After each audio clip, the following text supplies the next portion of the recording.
السلام علیکم ورحمۃ اللہ وبرکاتہ۔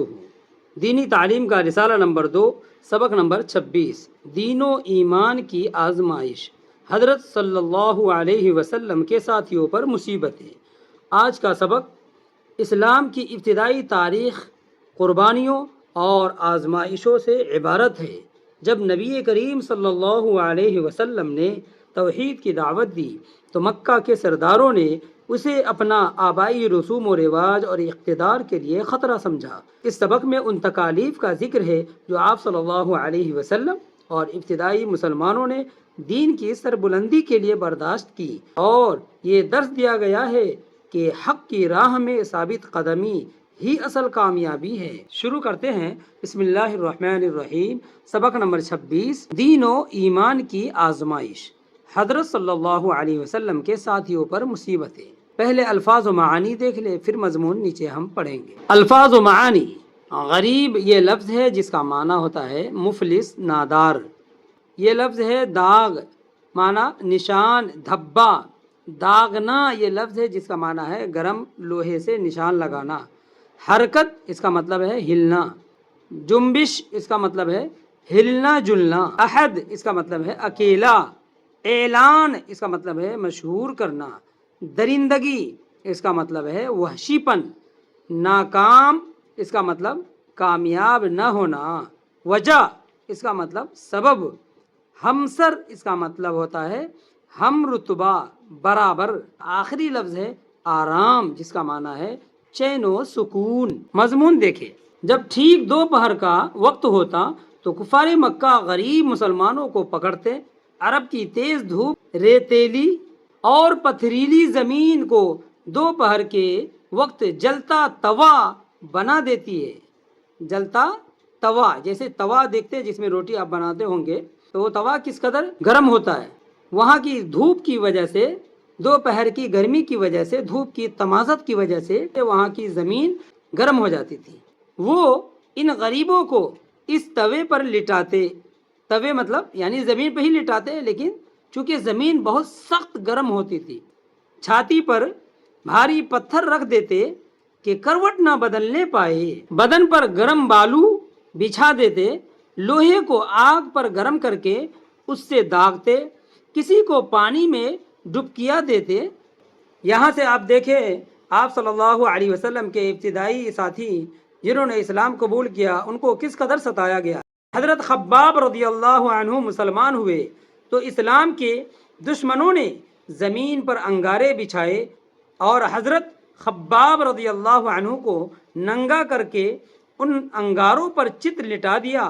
ایک شخص چھاتی پر پاؤں رکھ کر کھڑا ہو گیا کہ حرکت نہ کر سکے، یہاں تک کہ انگارے پیٹھ کے نیچے پڑے پڑے پسینہ سے ٹھنڈے ہو گئے۔ ان انگاروں کے داغ حضرت خباب رضی اللہ عنہ کی کمر پر آخر عمر تک رہے۔ اللہ اکبر۔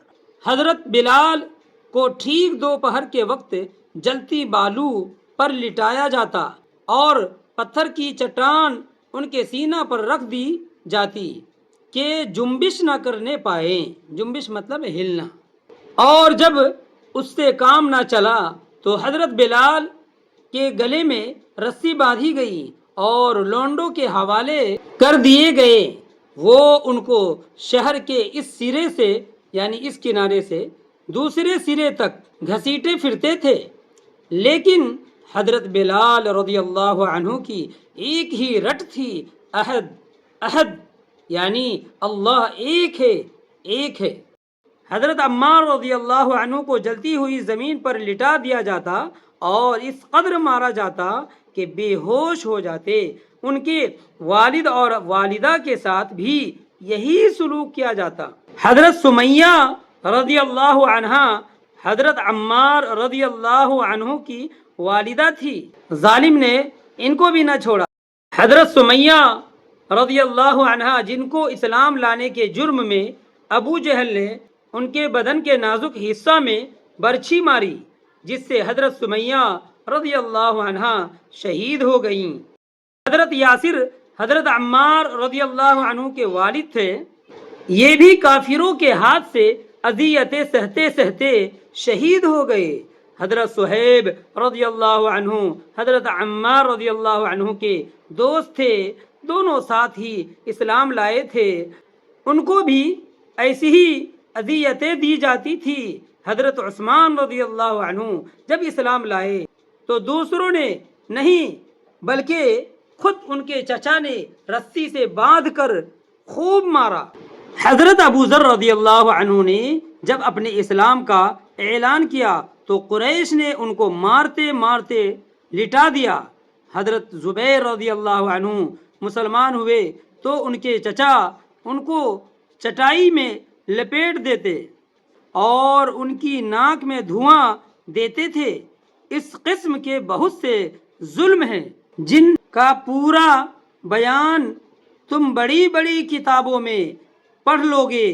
مطلب یہ ہے کہ یہ تمام ظلم، یہ تمام بے دردی اور یہ تمام درندگی ناکام رہی اور ایک بھی مسلمان اسلام سے نہ ہٹا۔ بات یہ ہے کہ جو مسلمان ہوتا تھا وہ کسی لالچ کی وجہ سے نہیں، کسی خوف کے سبب سے نہیں، بلکہ اس لیے کہ اس کو یقین ہو جاتا تھا کہ اسلام سچا مذہب ہے، اللہ ایک ہے، اس کا کوئی ساجی نہیں، کوئی ہمسر نہیں، اس کے کوئی بیٹا بیٹی نہیں، بیوی یا بھائی بند نہیں، وہ ایک ہے، ہمیشہ سے ہے، ہمیشہ رہے گا، عبادت صرف اس کی کرنی ہے، اس کے سوا جس کی پوجا کی جائے وہ غلط ہے، جھوٹ ہے، بہتان ہے، سب سے بڑا ظلم ہے۔ ان الشرک لظلم عظیم۔ جو مسلمان ہوتا وہ اس بات کو پورے یقین سے جان لیتا کہ دنیا کی تمام مصیبتیں دوزخ کی آگ کے سامنے ہیچ ہے، یعنی کچھ بھی نہیں ہے، اس کو اللہ اور اس کے رسول صلی اللہ علیہ وسلم سے اتنی محبت ہو جاتی اور وہ سچائی کا ایسا شیدائی بن جاتا کہ تمام تکلیفوں کو راحت سمجھتا، مصیبت کے کانٹوں کو پھولوں کی پنکھڑیاں جانتا۔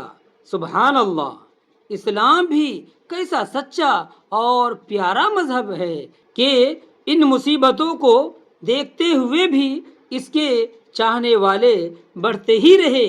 سبق کا خلاصہ پیغام دیکھیں، مسلمانوں تم آرام اور راحت کے لیے نہیں پیدا کیے گئے، تم اس لیے پیدا کیے گئے ہو کہ اسلام کا بول بالا کرو، اللہ سے رشتہ جوڑو، انصاف اور سچائی کو پھیلاؤ اور بری باتوں کو دنیا سے ختم کرو۔ مسلمان ہونے کا یہ مقصود نہیں کہ دنیا میں عیش و آرام ملے گا یا دولت یا عزت ملے گی۔ مسلمان ہونے کا مطلب یہ ہے کہ انصاف اور سچائی کے راستہ پر عمل کرو، اپنی آخرت درست کرو۔ تم اگر انصاف اور سچائی کے راستہ پر عمل کرو گے تو دنیا کی عزت اور دولت بھی تمہارے قدم چومے گی، مگر پہلے سچائی کے ساتھ جینا سیکھو، انصاف کے لیے مرنا سیکھو، اللہ کے لیے قربان ہونا سیکھو۔ یہ سبق کا پیغام تھا۔ خلاصہ اس کا مطلب یہ ہوا کہ یہ سبق سیرت النبی صلی اللہ علیہ وسلم کے اس پہلو کو اجاگر کرتا ہے جس میں صبر استقامت کا پہلو نمایاں ہے، دعوت حق اور مخالفت قرآن کی روشنی میں۔ کفار کا رویہ صرف تعصب پر مبنی تھا، جیسا کہ اللہ تعالیٰ کا ارشاد ہے وَإِذَا تُتْلَى عَلَيْهِمْ آيَاتُنَا بَيِّنَاتٍ قَالَ الَّذِينَ كَفَرُوا لِلَّذِينَ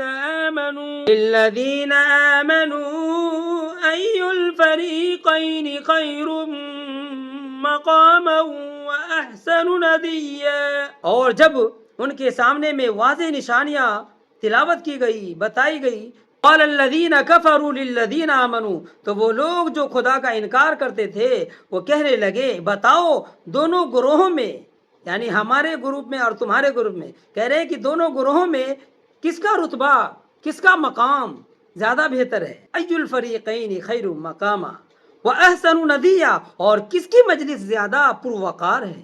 دینی تعلیم کا رسالہ نمبر 2 سیرت سیریز 26، یہ لاسٹ لیسن تھا، آخری سبق تھا۔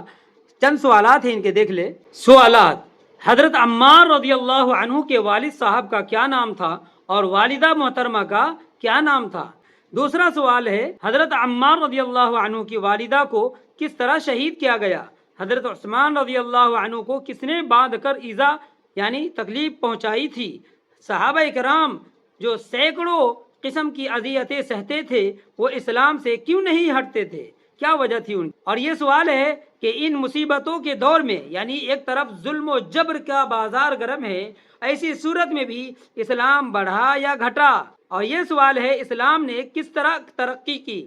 یہ سوال ہے مسلمان کی زندگی کا کیا مقصد ہے؟ مسلمان کیوں پیدا کیا گیا؟ آخری سوال ہے کہ مسلمان کا مرتبہ اللہ تعالیٰ کے یہاں سب سے بڑھا ہوا کیوں ہے؟ جزاکم اللہ خیر۔ السلام علیکم ورحمۃ اللہ وبرکاتہ۔